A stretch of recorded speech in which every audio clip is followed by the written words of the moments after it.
There we go. It's official. I'll start with myself, Shannon Morgan, partner at Renovari Development. Jennifer Champagne, publisher of the Munising Beacon.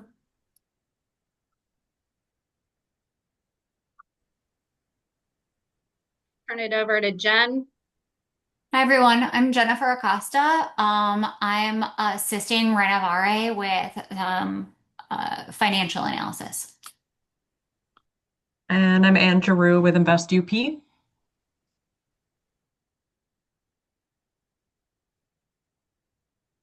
Joe, Joseph Rivet, Michigan State Land Bank Authority. love your tree, Joe.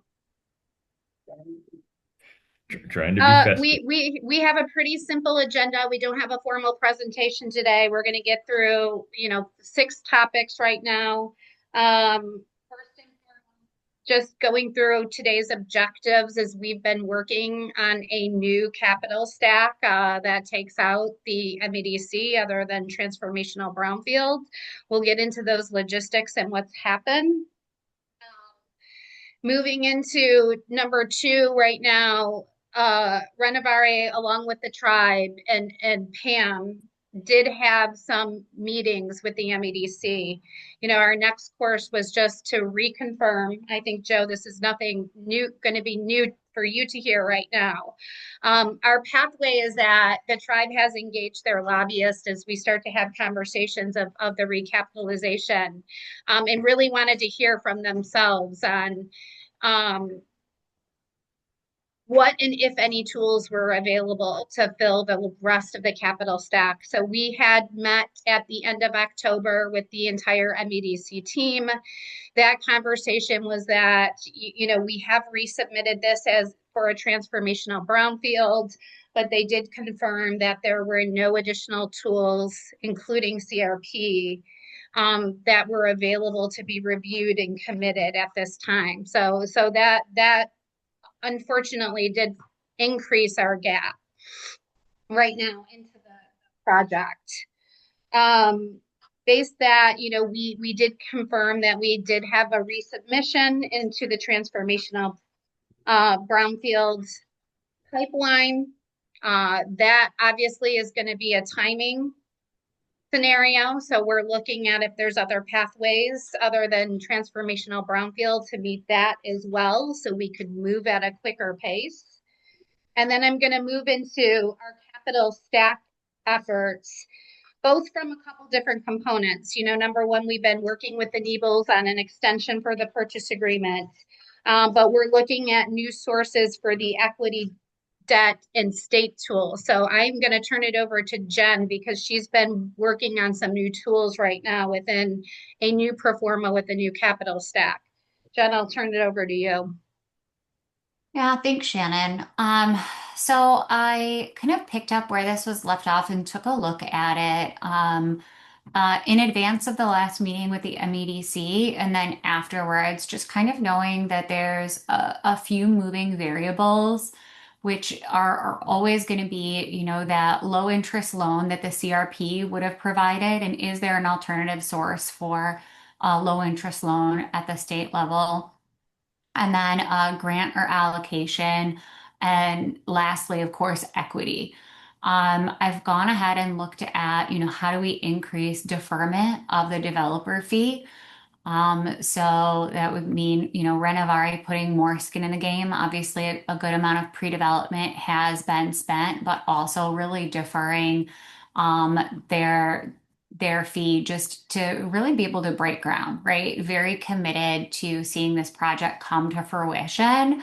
And so being able to fluctuate with these variables, there's really a couple of versions that we've discussed with the tribe. And it really comes down to that 1% loan.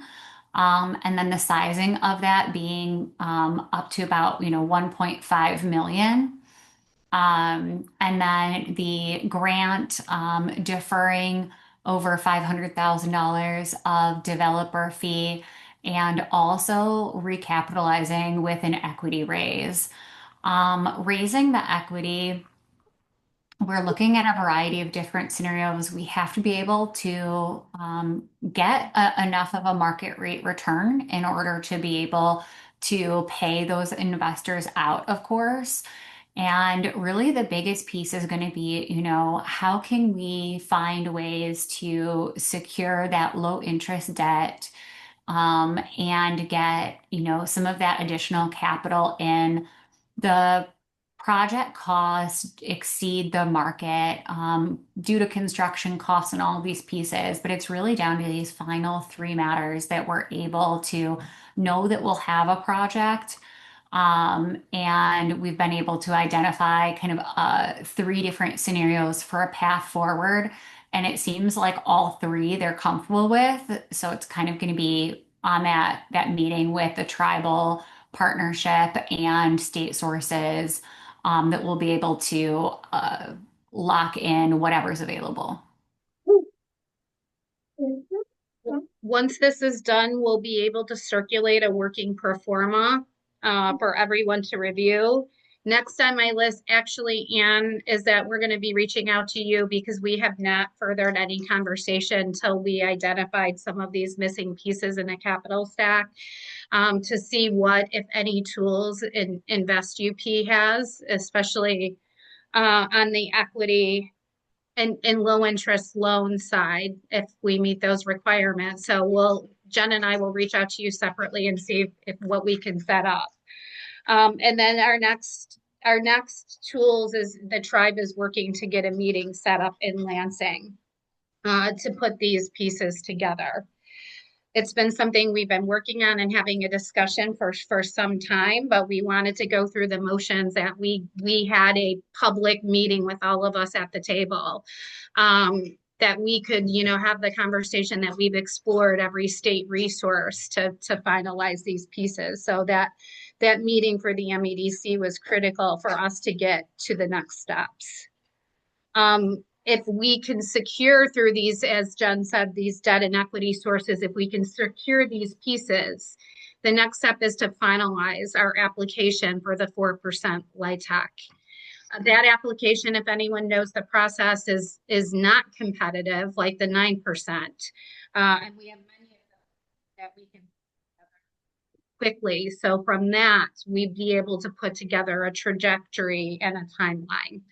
But these pieces are key. Obviously, right now, it's hard to have conversations about financing. I think, there's a lot of state resources that are questionable right now, what gets funded and not funded. Just for the local folks to understand the current environment is a little bit challenging.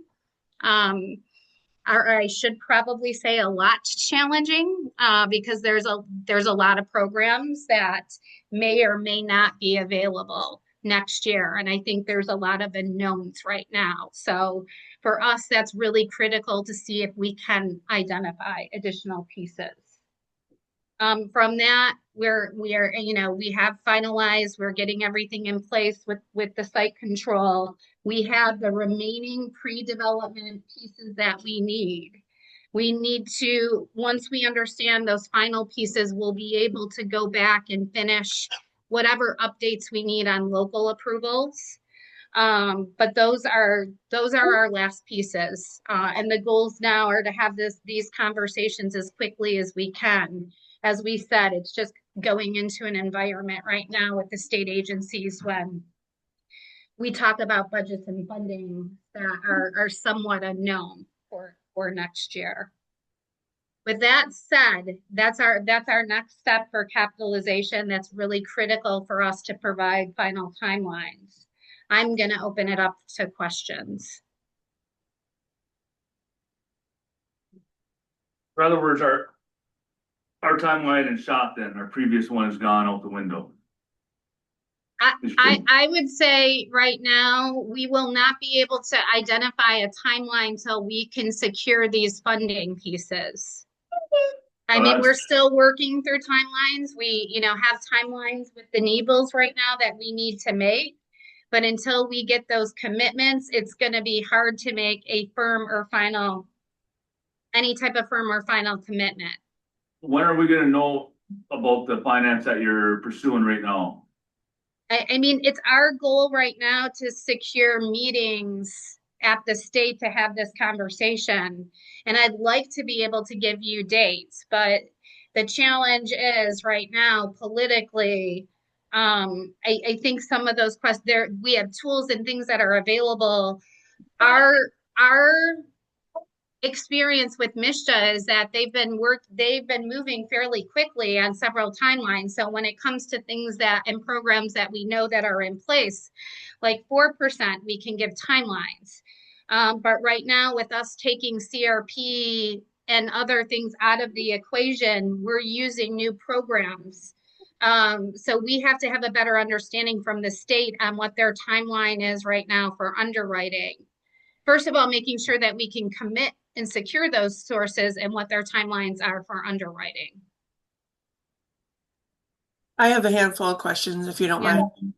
So the site control has been an ongoing conversation. What specific terms in the purchase agreement with Munising Lands are still unresolved, and what is the firm deadline for finalizing the site control? So we have a verbal commitment right now with Munising Lands, and we're supposed to have an executed document back. I'll circle back, but we do have verbal commitments with them. Okay. So MEDC previously limited its support to transformational brownfield capture and declined the loans or grants. What has materially changed in the current resubmission, and how large is the remaining funding gap today? I wouldn't necessarily, I want to be cautious with the words we choose, say they declined. We were always seeking a public source that has to go through an underwriting process, which is community revitalization program. I think, you know, to this group, so everyone knows, there's been a lot of funding cuts this year out of the MEDC's budget and departments. When we resubmitted the transformational brownfield, which was many, many months ago, you know, that conversation is that it still has to go through an underwriting process. Just so everyone knows, in some cases with MEDC, those underwriting process can take a year or more. It depends on the project.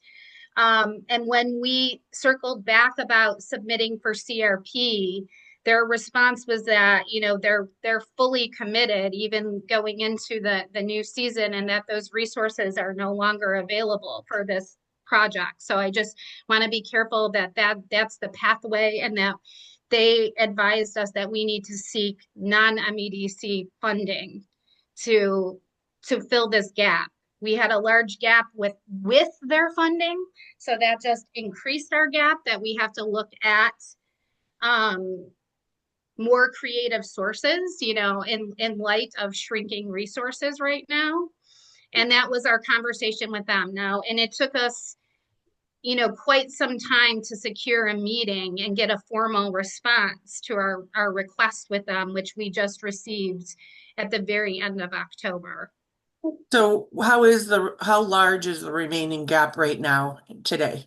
We'll circle back. That's what we're working on. And when we do, Jen is working on that pro forma. And as we said, what we secure, if we're able to secure debt, much like with the community revitalization, they have a loan program that's a very low, you know, 1% interest.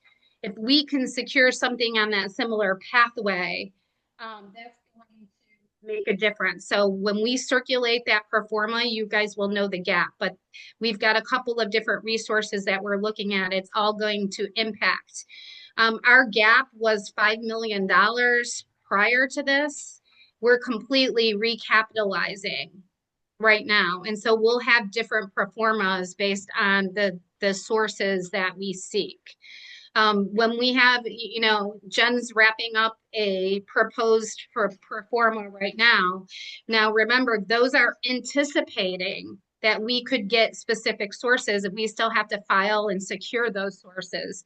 So they're basic assumptions. Those will tell you what the gap are. And every time interest rate changes or terms changes or a program funding changes, which right now is monthly, that will be something that fluctuates.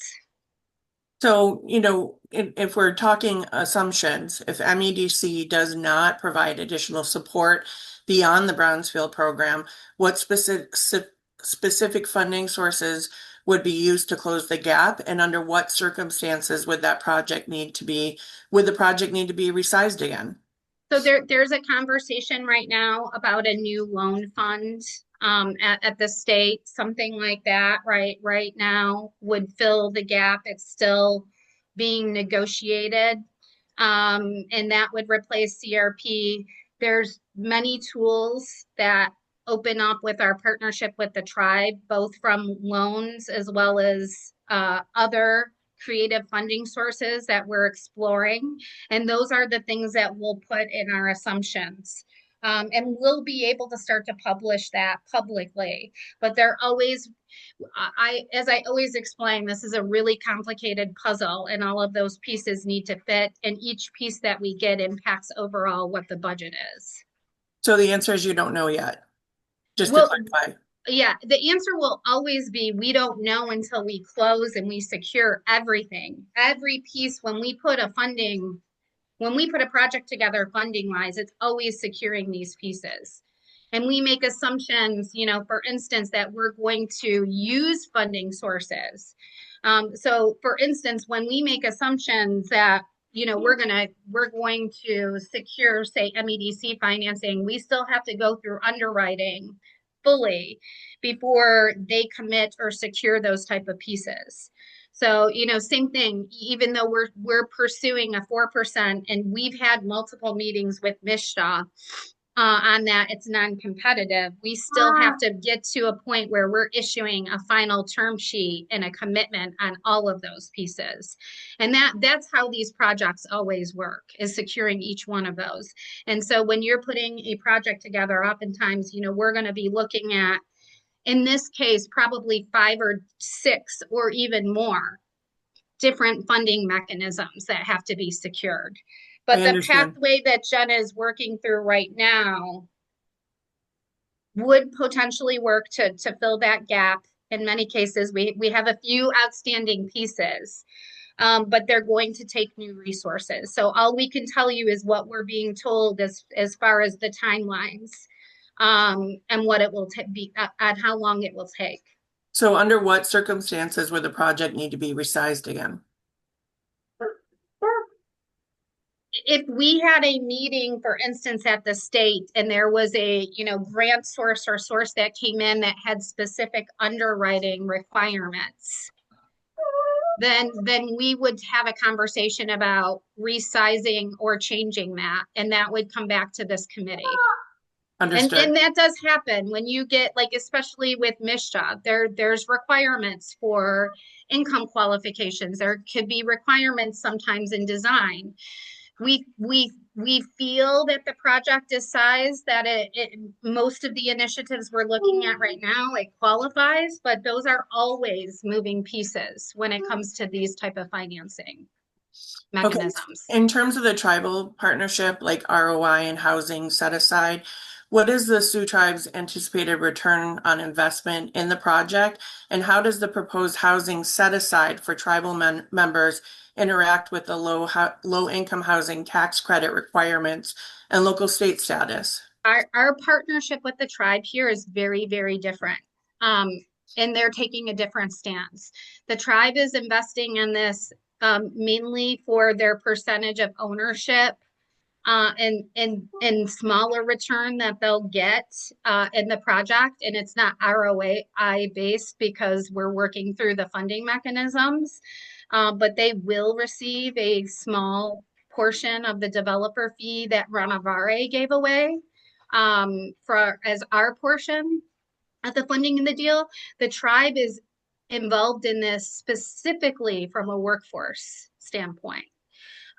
They're looking at this from a mechanism as being the largest employer in the Upper Peninsula.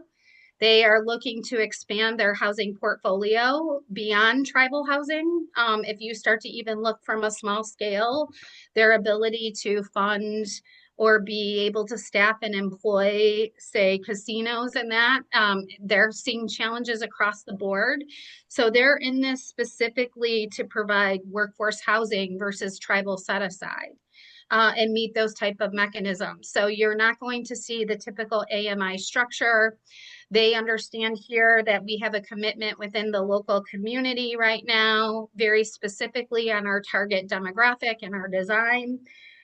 They're also here to bring us kind of the political tools and some of the additional financing tools that they would open up and their commitment to Munising right now. So their role in the partnership is really coming from a workforce housing initiative. You mentioned ownership. Are you saying that Elder County will not be the lead or whole stakeholder in the ownership? Elger County's percentage as an ownership has not changed. The negotiation with the tribe came from Renovare giving away their benefits as a developer to bring in the resources that we've needed. Okay. And the county we do have an MOU that we approved publicly, I think in one of our earlier sessions in the summer, that does talk about the structure of our ownership between the Alger County Land Bank, the tribe, and Renovare. In terms of the fire hall component, what is the current status of the fire hall Okay. portion of the project? Let me, Shannon, let me break in here. I'm Yeah. sorry. I'm director of the State Land Bank Authority. You're with the newspaper? I am. I'm with Munising Beacon. I'm the publisher. We've been sitting on Fantastic. these for about 2 years, and No, I no, just had a handful of questions. we have skin in the game too, but this is becoming a newspaper or media interview, which Shannon has every opportunity to do that. But Shannon, I could be I have another concurrent meeting. You've provided the report that you have today, right? Yes. And listen, I'm all about open, transparent, open government, all that kind of thing. But this is quickly becoming a news interview, which is if that's what Elder County wants to do, that's great. I got no trouble with it. With all due respect, these are questions that have been coming up within the community consistently, and my attempts to get answers in the past have been unsuccessful. So I have 2 more questions that I think everybody would like to hear. I got no trouble with any of that, but I could be in a concurrent meeting, so I'm going to jump off. But I don't.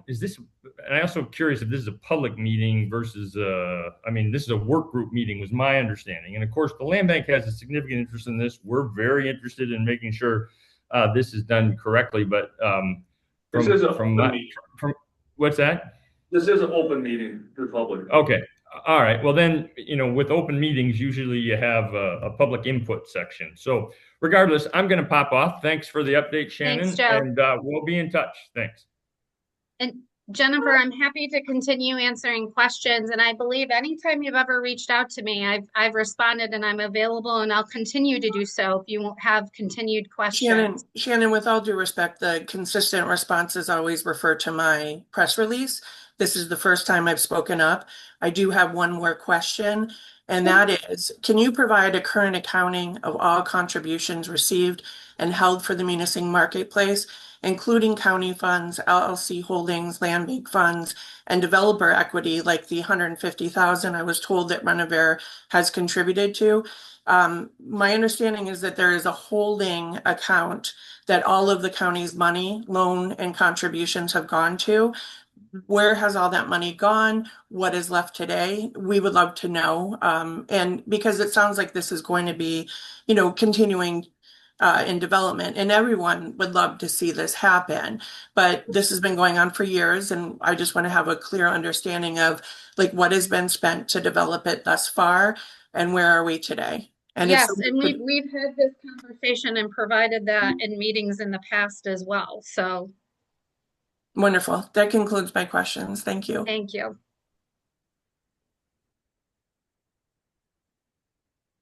Is that the end of our agenda? Shannon? That is the end of the agenda. We're just, unless there's any other questions.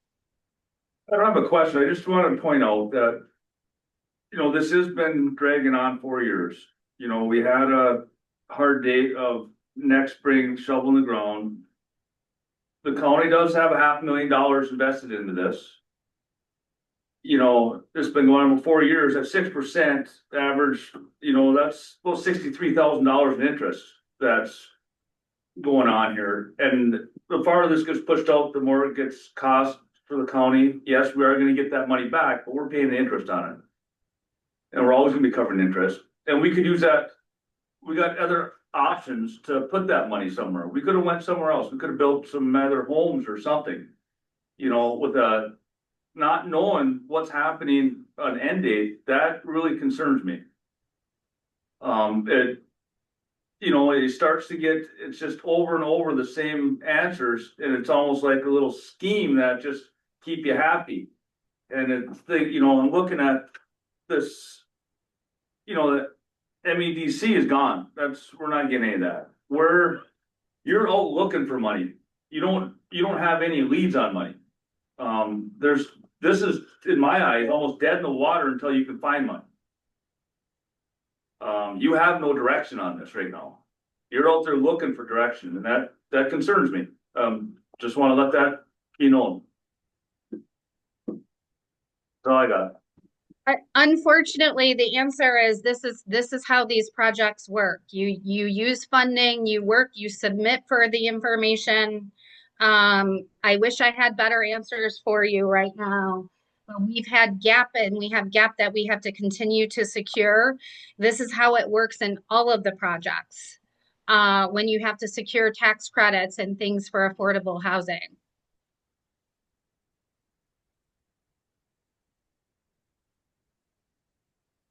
I have nothing. Anybody else?